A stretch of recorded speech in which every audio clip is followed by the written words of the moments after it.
అబద్ధాల పునాదులపై నీ సామ్రాజ్యాన్ని నిర్మించుకోకు. అది ఏ క్షణమైనా కూలిపోవచ్చు.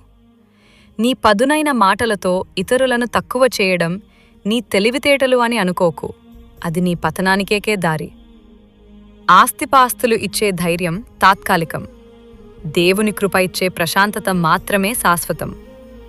లోకం ముందు ప్రదర్శించే నీతి కంటే నీ ఏకాంతంలో దేవునితో నువ్వుండే నిజాయితీ ముఖ్యం. గర్వంతో విర్రవీగే అహంకారివి కాక ఆయన సన్నిధిలో చిగురించే పచ్చని ఒలీవ చెట్టులా ఉండు.